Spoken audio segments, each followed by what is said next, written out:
올려서 기도합니다. 하나님, 이 시간에 우리가 이 예배를 통하여 하나님의 은혜를 경험하게 하시고 하나님의 음성을 듣게 하시고, 하나님, 이 세상 가운데에 세상의 헛된 것들에 마음 두지 아니하고 하나님 바라보며 살아갈 수 있도록 주님 인도하여 주시옵소서.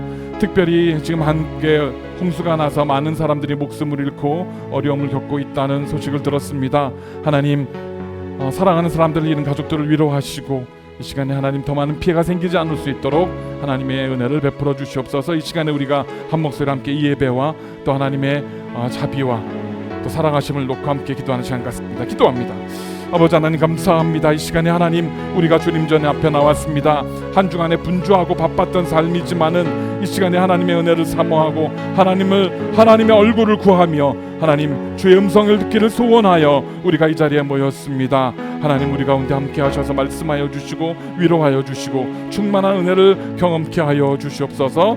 특별히 하나님, 한국에서 홍수로 인해서 많은 사람들이 목숨을 잃고 또 많은 피해가 생겼다고 합니다. 하나님이여, 그곳에 사랑하는 사람들을 잃은 가족들을 위로하시고 또 아버지 하나님, 더 이상 큰 피해가 생기지 않을 수 있도록 주의 은혜와 긍휼을 베풀어 주시옵소서. 이 미국에서도 하나님, 지금 웨이브로 인해서 정말로 많은 사람들이 고통을 겪고 있습니다. 특별히 남부 지역의 많은 사람들이 뜨거운 날씨로 인해서 에어컨도 없고 또 아버지는 냉방이 안 되는 가운데 고통을 받는다는 소식이 들려옵니다. 전 세계가 참으로 아버지 하나님, 많은 사람들이 많은 어려움과 고통 가운데 있는 것을 봅니다. 하나님, 이 시간에 주의 자비를 베풀어 주시고 하나님께서 만유의 통치자 되시며 이 우주의 주인 되심을 겸손히 고백할 수 있도록 주님 은혜 내려 주시옵소서. 하늘에 계신 아버지, 이름 거룩하사 주님 나라 임하시고 뜻이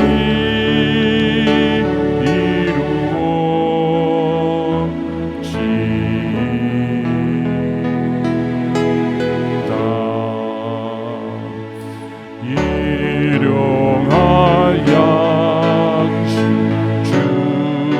주시고 우리들의 근죄 다 용서하옵시고 또 시험에 들게 마시고 악에서 구원하소서. 대개 주의 나라 주의 권세 주의 영광 영원히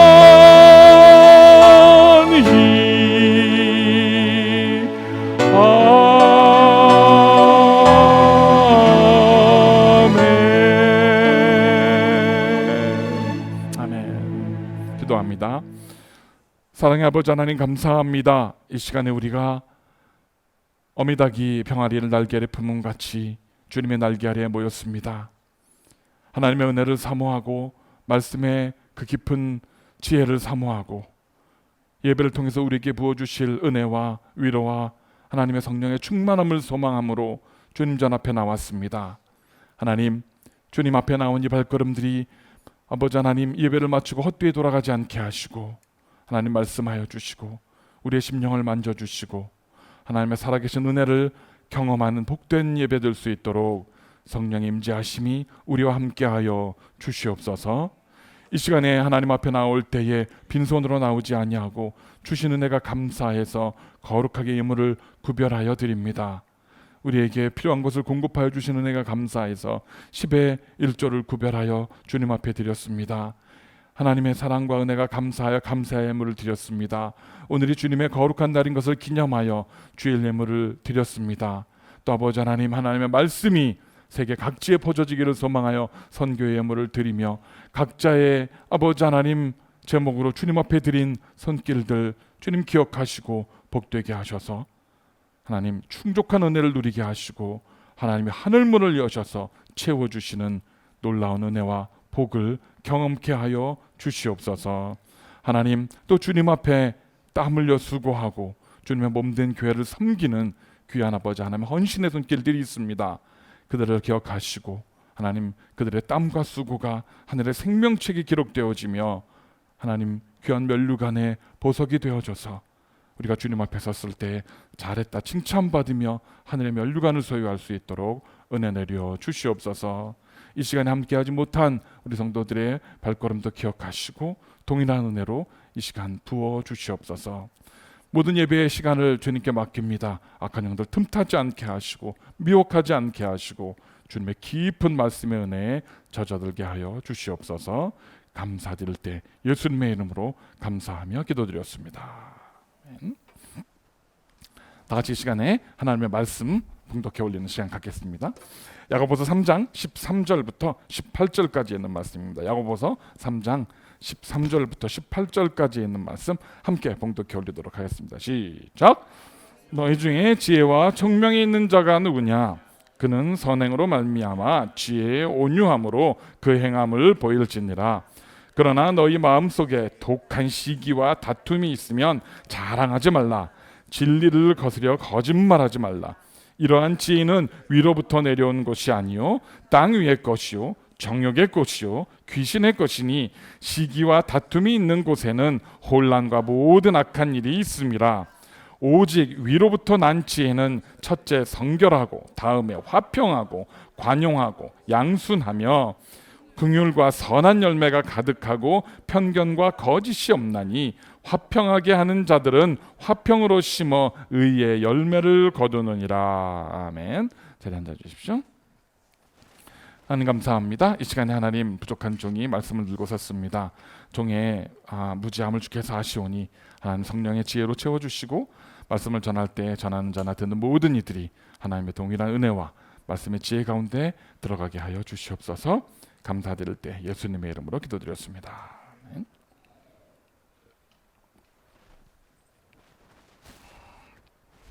아마 기억하는 분들도 계시겠지만은 미국에서 2007년부터 2010년까지 미국은 유례를 찾아볼 수 없는 큰 혼란을 겪게 됩니다. 특별히 2008년 9월 시티그룹, 베어스턴스, 메릴린치, 리먼 브라더스 같은 그런 대형 은행들과 그런 융자 회사들이 갑자기 경제난으로 인해서 파산을 하기 시작합니다. 그러면서 이어진 연쇄의 어떤 효과로 인해서 사람들이 다니던 집과 직장을 잃고 큰 혼란에 빠지게 되었고 미국뿐만이 아니라 전 세계에 그 영향이 파급이 미쳐지는 그러한 대혼란, 경제적인 대혼란이 있었습니다. 소위 말하는 서브프라임 론 크라이시스라는 것입니다. 한국에서는 서브프라임 모기지 사태라고 알려져 있습니다. 서브프라임 모기지 사태. 여기서 지금 이 만평에 있는 월스트리트에서 출근하는 사람도 이렇게 말합니다. It turns out poor people with bad credit can't afford to buy a home. Who knew? 자, 서브프라임 몰기지라는 말이 뭡니까? 서브프라임이라는 말은 말 그대로 그러니까 프라임이 아닌 사람들, 크레딧이나 재정적으로 집을 살 만한 형편이 안 되는 사람들에게 은행이나 융자회사들이 마구 돈을 빌려줍니다. 다운페이도 없이 막 제로 다운페이로 막 돈을 빌려줘요. 그리고 집을 사도록 만들립니다. 그러니까 집을 사니까 사람들이 융자회사에서 크레딧이 안 되는데도 제로 다운페이로 막 돈을 빌려서 집을 사니까 어떻게 돼요? 집값이 정신없이 올라갑니다. 그러니까 사람들이 어떻게 돼요? 또 집값이 올라가니까 집을 사고 파는 일을 합니다. 그래서 한 사람이 집을 여러 채씩 사요. 제가 아는 분 중에는 뭐 서너 채는 기본이고 10채 이상 집을 산 분도 계셨습니다. 자기 가족들, 친척들, 더 나가서 교회에 있는 교우들의 이름까지 빌려서 그들의 이름으로 집을 사드립니다. 그리고 사서 얼마 안 있다 다시 팔아요. 집값이 계속 오르니까 그 차익을 얻기 위해서 그 일들을 저질렀습니다.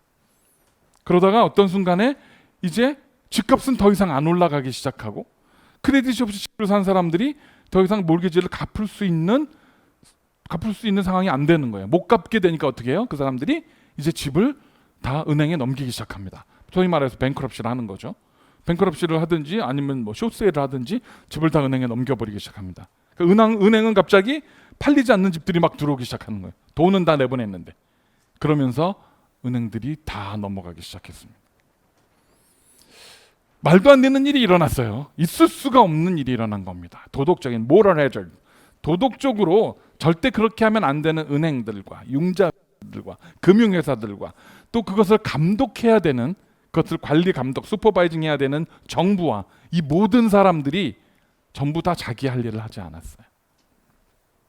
그래서 이런 말도 안 되는 일이 일어났습니다. 그런데 이 일이 사람들이 정말 모르거나 뭐 법을 이해를 못하거나 해서 그런 게 아니에요. 이 일을 벌린 사람들은 소위 말하는 명문대의 경제나 법이나 이런 걸 공부했던 엘리트, 초엘리트들이었어요. 만평에 보시는 것처럼 월스트리트에서 일하는 사람들, 정부에서 일하는 사람들, 명문대를 나오고 법과 경제를 정말 잘 아는, 그리고 그것들을 잘 지켜서 미리 이런 일이 터질 것을 예방했어야 되는 사람들이 이런 일을 터뜨린 겁니다. 그래서 한 유명한 교수가 이 일들이 터진 후에 이런 말을 합니다. 내가 가르친 제자 중에는 정말 우수한 천재들, 머리 좋은 사람들이 참 많았다. 그러나 10년 뒤에 이 서프라임 몰기지 사태나 이런 것이 다 지나고 난 후에 그들 중 대부분은 감옥에 들어가 있었다. 이런 말을 합니다. Among the students I taught, there were truly brilliant geniuses. However, around 10 years later, most of those students were in prison. 실제로 저 일이 터지고 나서 많은 사람들이 감옥에 들어갔어요. 자기들의 그 비윤리적인, 비도덕적인 그런 일들로 인해서 감옥에 들어가고 말았습니다. 야고보 사도는 오늘 말씀에서 사람들이 지혜가 있지만은, 사람들이 뭔가 많이 알고 있고 뭔가 자기가 똑똑하다고 생각하지만 그것이 선행으로 나타나지 않는 위험성에 대해서 오늘 경고를 하고 있습니다. 이 시대에 참 똑똑한 사람들이 많아요. 정말 보면 야, 저 사람은 정말 어떻게 저런 생각을 할까, 따라갈 수조차 없다라고 생각하는 정말 머리 좋은 사람들이 많습니다.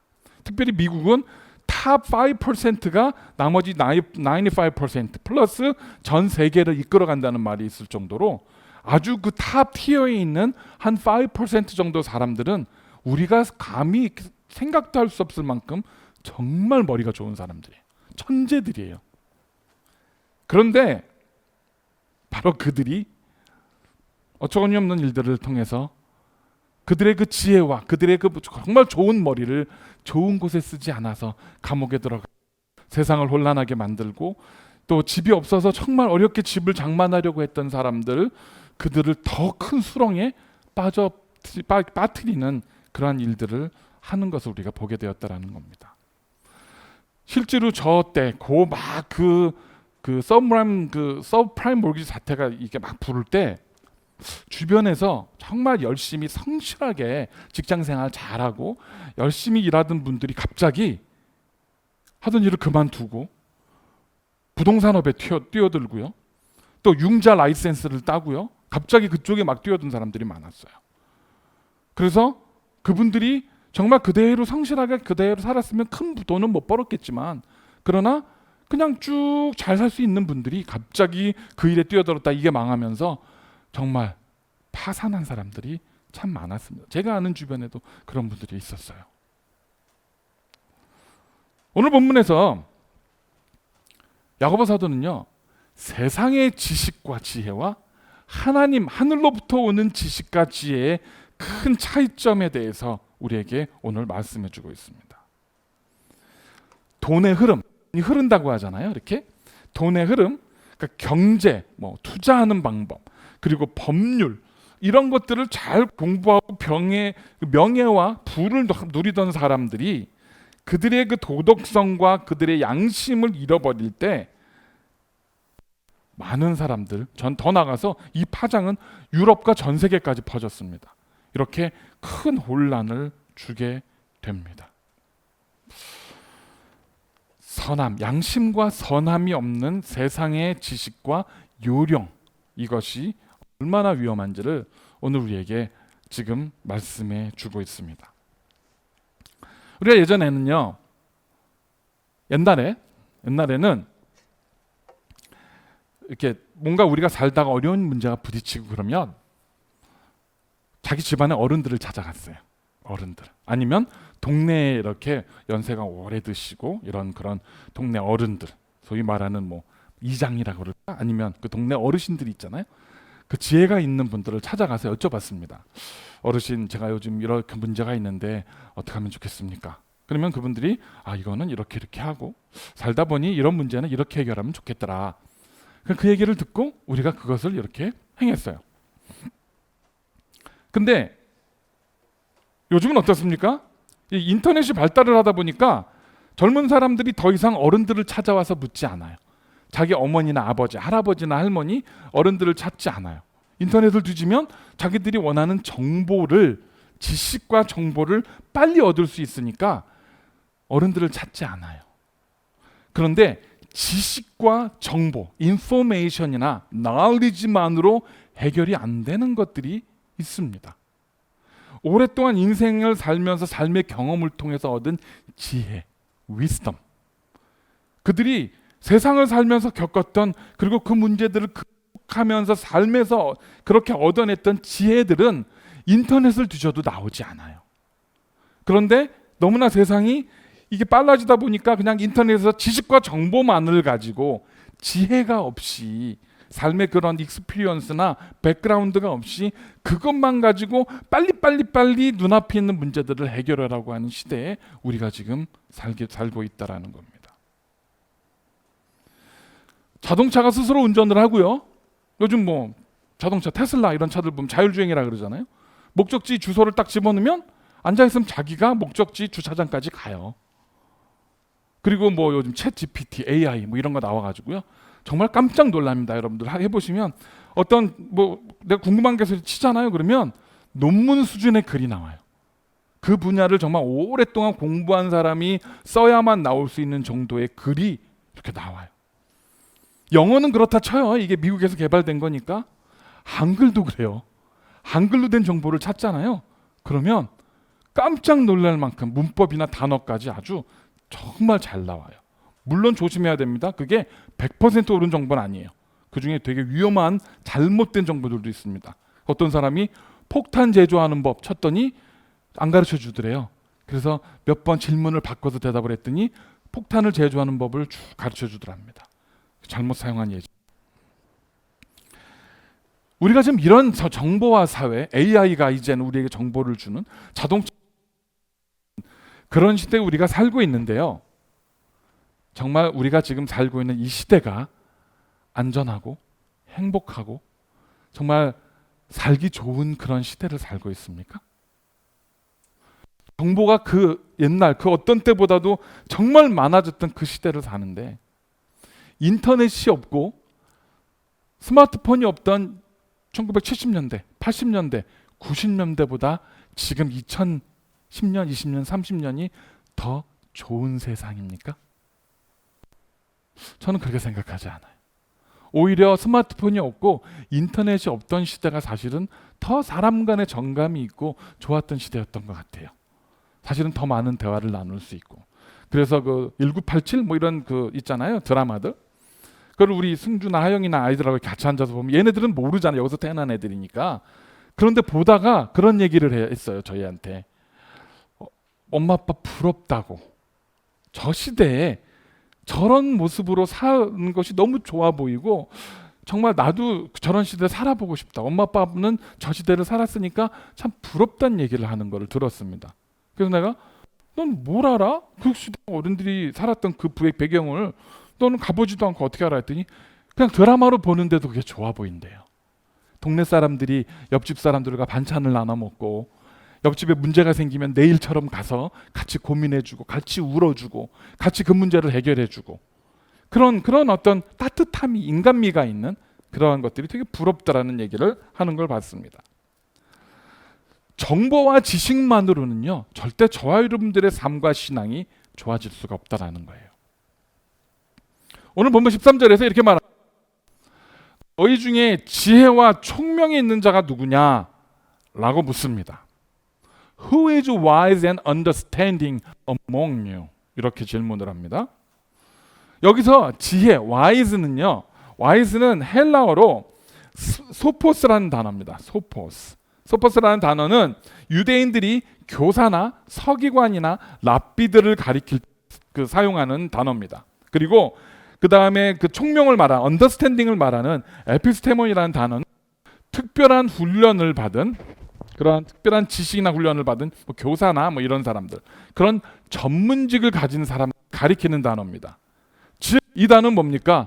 너희 중에 지혜와 청명인 자가 누구냐라는 말은 너희 중에 선생이 누구냐? 우리가 지난번에 말씀을 저희가 나눌 때에 바로 이 12절인가 거기서 이 선생이 되려 하지 말라라는 말씀을 나눴습니다.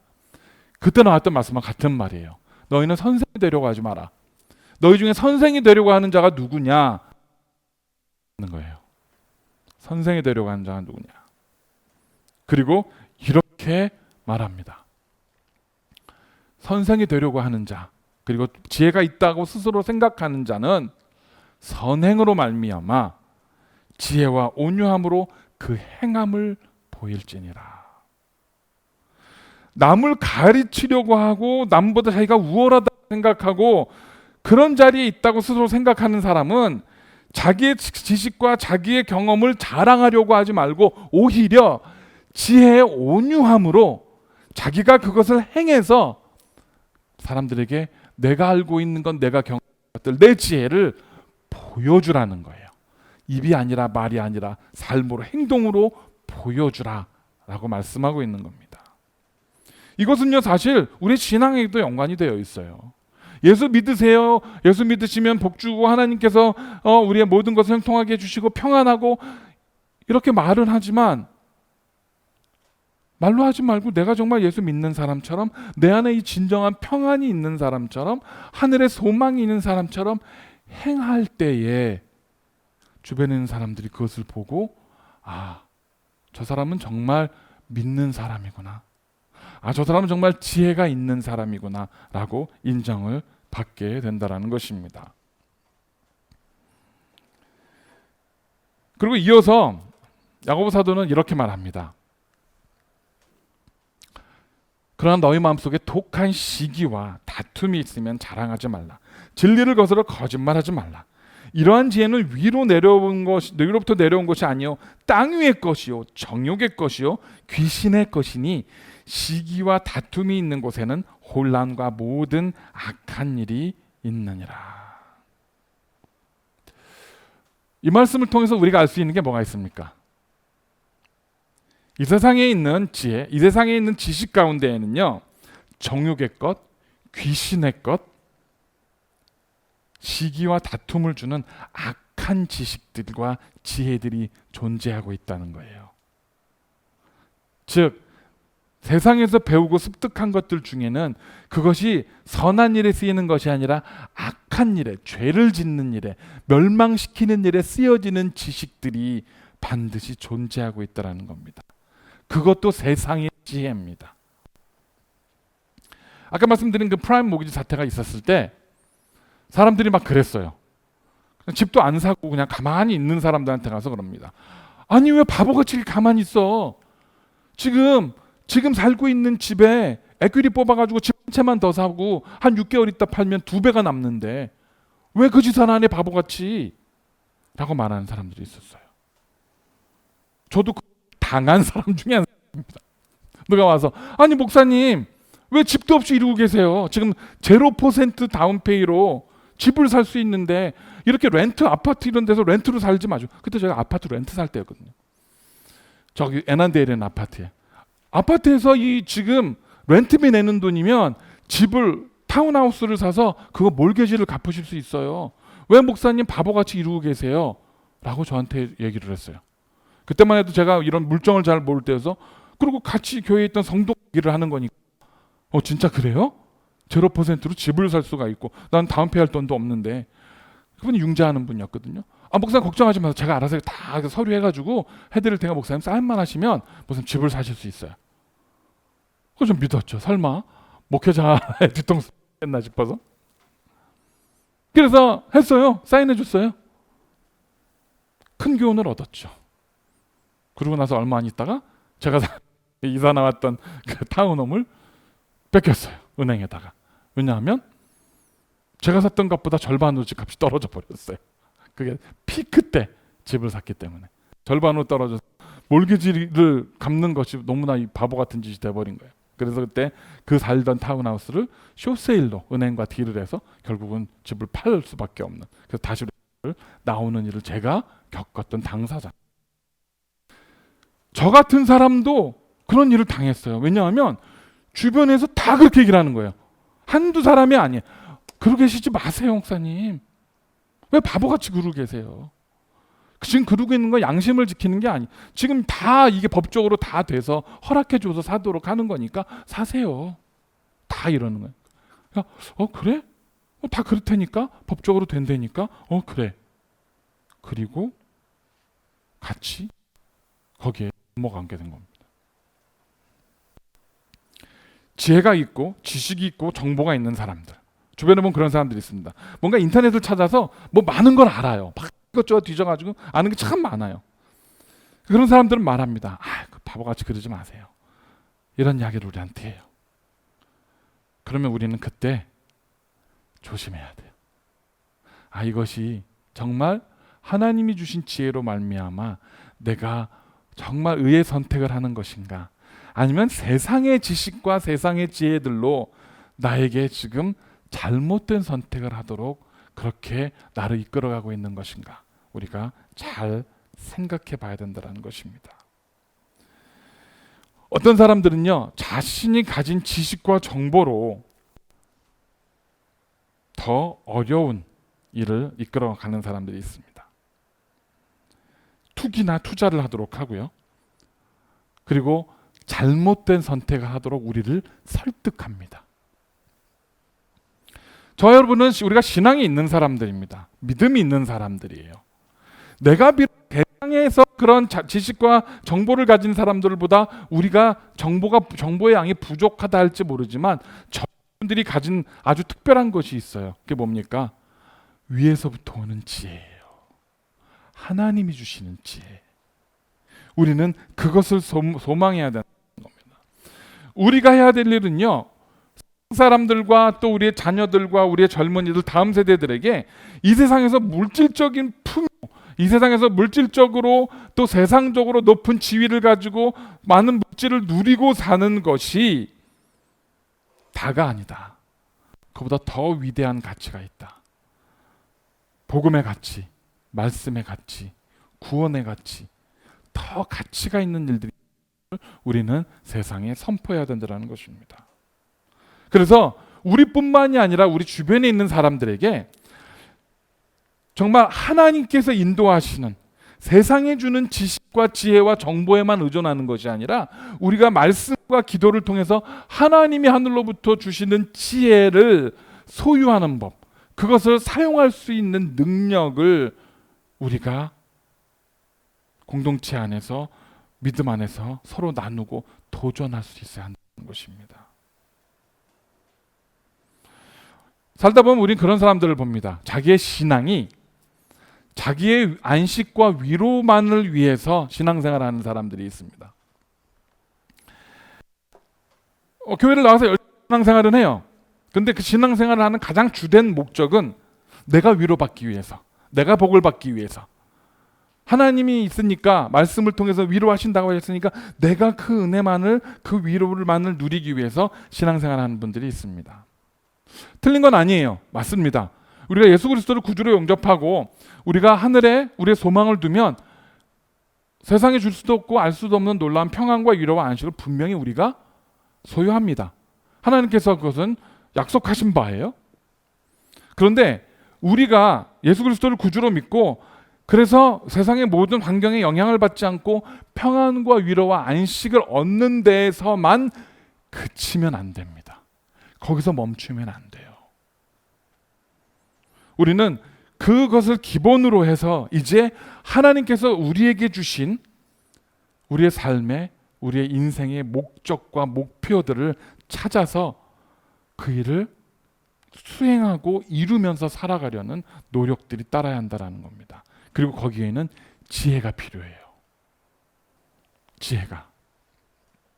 저와 여러분들이 우리가 편하게 신앙생활을 할 수 있는 환경을 버리고, 지금 사실 뭐 더 큰 교회들, 주변에 큰 교회들 많잖아요. 더 큰 교회들 가면 너무나 편하게 신앙생활 할 수 있습니다. 다 갖춰져 있고요.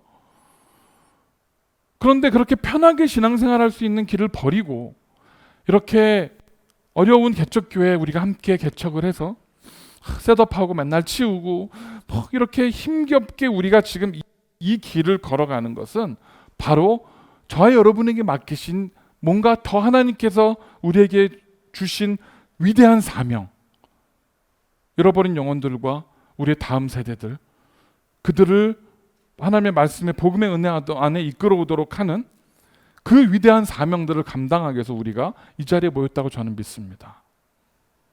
편하고 쉬운 길이 아니라 정말 어렵고 힘든 길을 우리가 함께 이렇게 걸어가는 것입니다. 그래서 신명기 4장에 이렇게 말합니다. 너희는 지켜 행하라.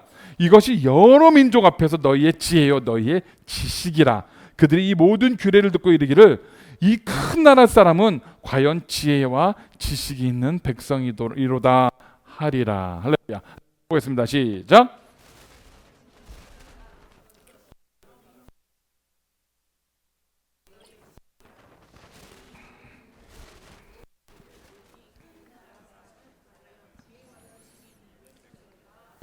아멘. 할렐루야.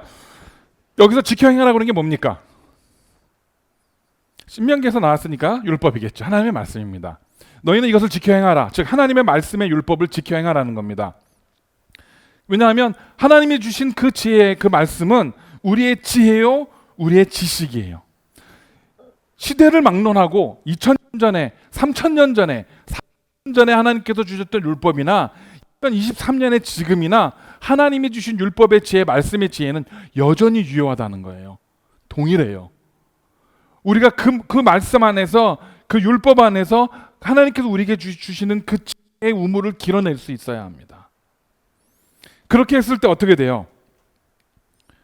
주변에 있는 사람들이 이 큰 나라 사람은, 이미 이스라엘 백성들에게 주어졌을 때 이스라엘이 큰 나라였습니까? 아니었었어요.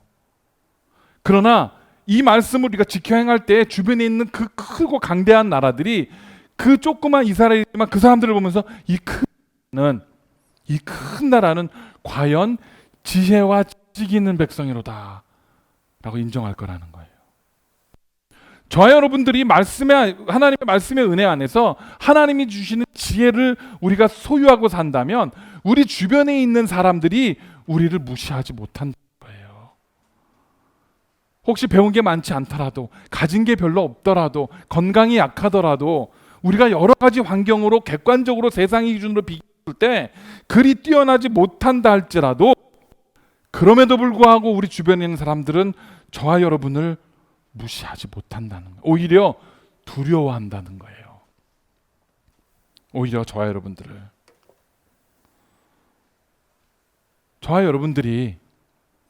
우리 주변에 있는 사람들에게 이 사람은, 이 집사님은, 이 성도님은 과연 지식과 지혜가 있는 사람이다.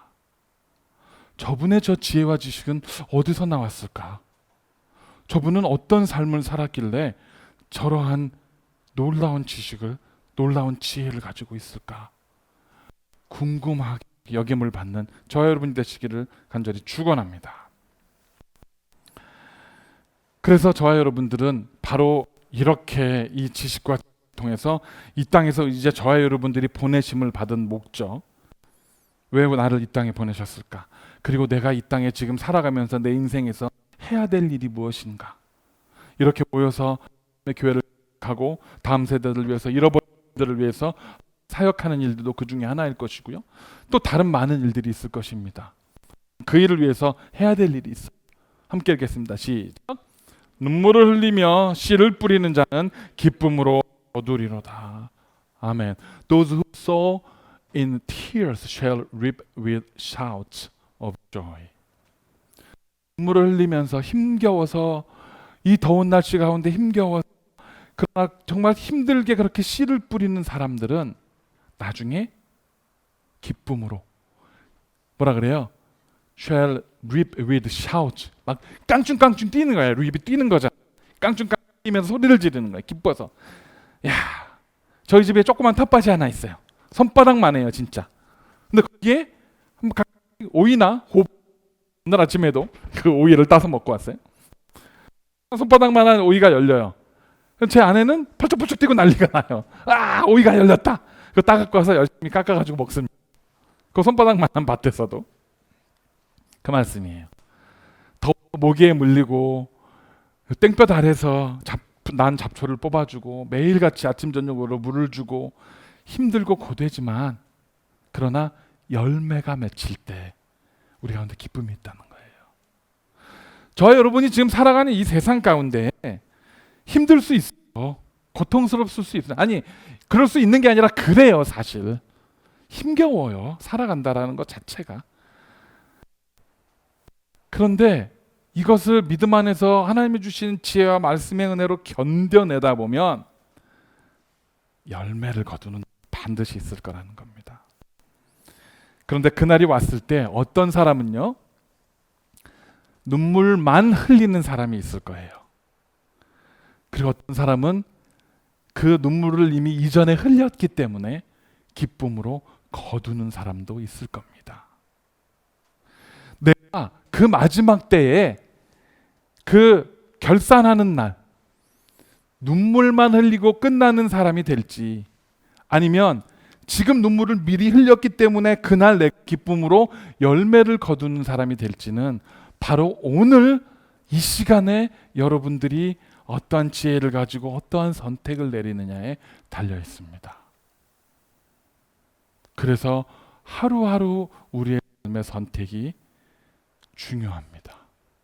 그리고 그 올바른 선택을 내리기 위해서 바로 하나님의 지식과 지혜가 필요하다라는 것입니다. 우리 그래서 교회 성도님들은 이렇게 하늘로부터 온 지혜를 통해서 이 세상에서 긍휼과 선과 의의 열매를 많이 맺는 그러한 성도님들이 되시기를 간절히 축원합니다. 이것이 저와 여러분들이 이 땅에 보내심을 받은 목적이고 이유인 것입니다. 말씀을 정리하겠습니다. 오늘 본문의 마지막에서 이렇게 이제 3장 마지막에서는요, 야고보 사도가 이렇게 말씀을 맺습니다. 오직 위로부터 난 지혜는 첫째 성결하고, 그 다음에 화평하고 관용하고 양순하고 긍휼과 선한 열매가 가득하고 편견과 거짓이 없나니 화평케 하는 자들은 화평으로 심어 의의 열매를 거두느니라. 이렇게 되어 있습니다. 하늘로부터 난 지혜는 성결하고 화평하고 관용하고 양순하고 긍휼과 선한 열매가 가득하다고 말합니다. 이 리스트가 여러분들 어디서 많이 들어본 리스트 아니에요? 상당히 비슷하죠? 어디서 나온 리스트입니까? 성령의 열매, Fruits of Holy Spirit. 사랑, 희락, 화평, 인내, 자비, 양성, 온유, 절제, 충성. 그렇죠? 같은 말입니다, 사실은요. 즉 위로부터 난 지혜, 그 지혜로 인해서 저러한 열매들이 맺는다 그랬잖아요. 그러면 같이 우리가 그 말씀을 했을 때 위로부터 난 지혜는 뭐예요? 즉 성령이에요. 저 여러분 안에 성령의 충만함이 있다면 바로 이 지혜를 소유하게 되는 겁니다. 이건 어디서 배울 수도 없고요, 어디서 돈 주고 살 수도 없고요, 어디서 가져올 수 있는 것도 아니에요. 오직 하나님께서 저 여러분에게 부어주셔야 돼요. 그렇게 저 여러분들이 성령으로 충만할 때 바로 성령의 열매를 통해서 이 긍휼과 선한 열매를 맺음으로 화평케 하는 사람입니다. 화평케 하는 사람. 예수님께서 그런 말씀을 하셨습니다. 열매를 보면 나무를 알 수 있다. 그렇죠? 좋은 나무는 좋은 열매를 맺고 나쁜 나무는 나쁜 열매를 맺는다. 좋은 나무는 절대 나쁜 열매를 맺을 수 없고 나쁜 나무는 절대 좋은 열매를 맺을 수 없다 라고 분명히 말씀하셨습니다. 여러분들 삶에서 하나님께 드릴 열매가 무엇입니까? 오늘 웬만큼 살았어요. 우리 여기 젊은 몇몇 친구들을 빼고는 여러분들은 대충 주어진 인생의 한 절반 정도 살았습니다. 그렇죠? 여러분들은 하나님께 드릴 열매가 무엇입니까? 우리는 살면서 저렇게 화평의 열매를 맺었습니까? 저 여러분이 살면서 이렇게 성결하고 관용하고 양순하고 긍휼하고 선한 열매가 우리를 통해서 맺혔습니까? 나를 아는 사람이 나를 평가할 때 그는 하나님의 사람이다. 우리 효정자매님은 하나님의 사람이야. 그 사람은 말할 필요가 없어. 우리 정집사님 두말하지 마. 그분은 하나님의 사람이야. 할렐루야. 두말할 필요 없어. 그분의 삶을 봐. 우리 앤드류 씨 그분의 삶과 인생을 봐. 딴 거 필요 없어. 그냥 봐봐. 그 삶의 열매가 있잖아. 순재자매님, 우리 전도사님, 우리 상만 집사님, 나를 아는 사람이 나를 평가할 때 없는 사람이야. 그 사람의 삶의 열매를 봐. 이게 저와 여러분이 살아가야 되는 삶의 모습입니다.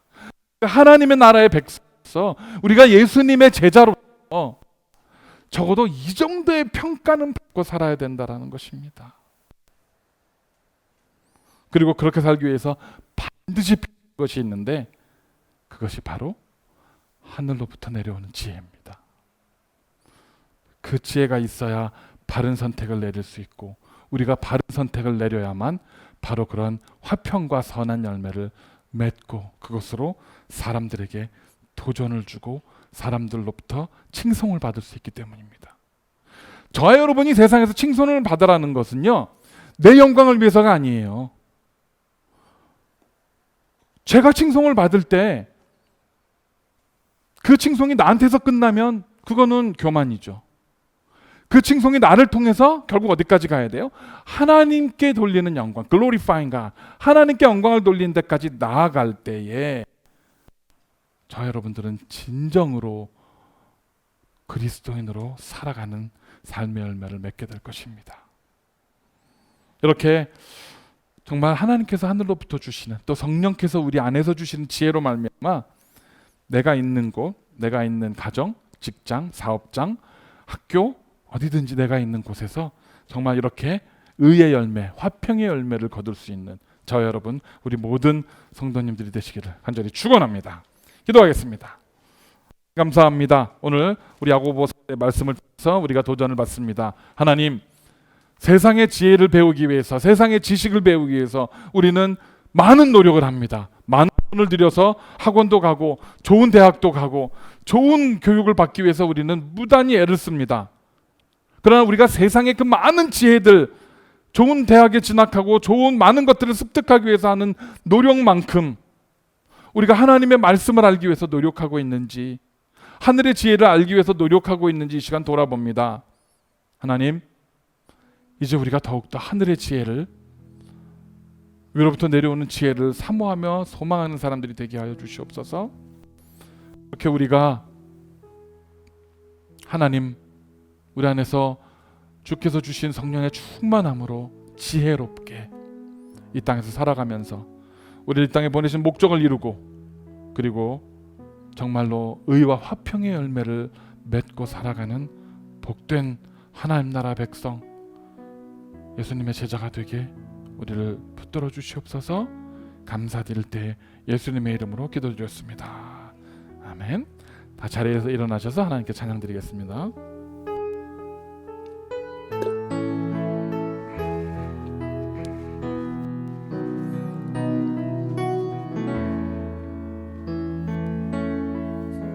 사랑해요. 사랑해요.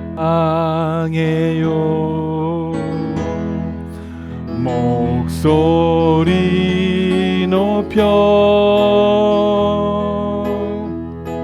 경배해요. 내 영혼 기뻐. 오 나의 왕 나의 목소리 주님 귀에 곱게 곱게 울리기. 영어로 합니다. I love you, Lord. I love you, Lord. And I lift my voice to worship you, oh my soul, rejoice. Take joy, my King, in what you hear. May it be a sweet, sweet sound in your ear. 한 번 더 합니다. 사랑해요. 사랑해요.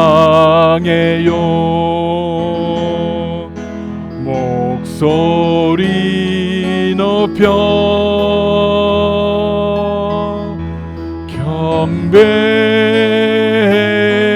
경배해요.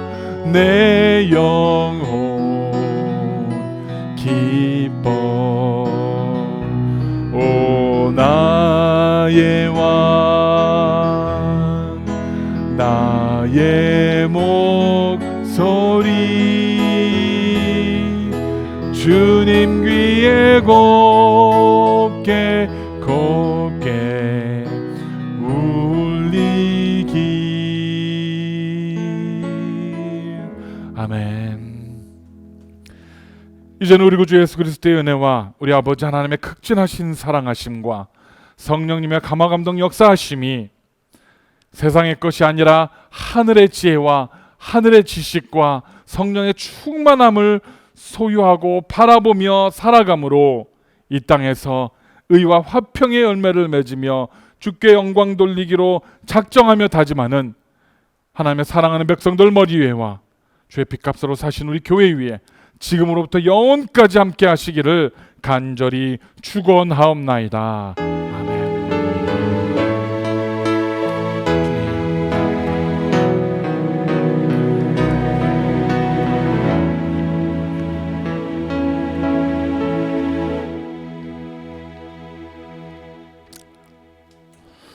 자, 예배를 마치기 전에 우리 The Great Commission, 하나님께서 우리에게 주신 지상 명령, 그것을 우리가 함께 리마인드하는 시간 갖도록 하겠습니다. 함께 우리가 한 목소리로 읽겠습니다. 시작. 그들에게 이르되 아버지와 아들과 성령의 이름으로 침례를 주고 베풀고 내가 너희에게 분부한 모든 것을 가르쳐 지키게 하라. 볼지어다 내가 세상 끝날까지 너희와 항상 함께 있으리라. 아멘. 수고하셨습니다.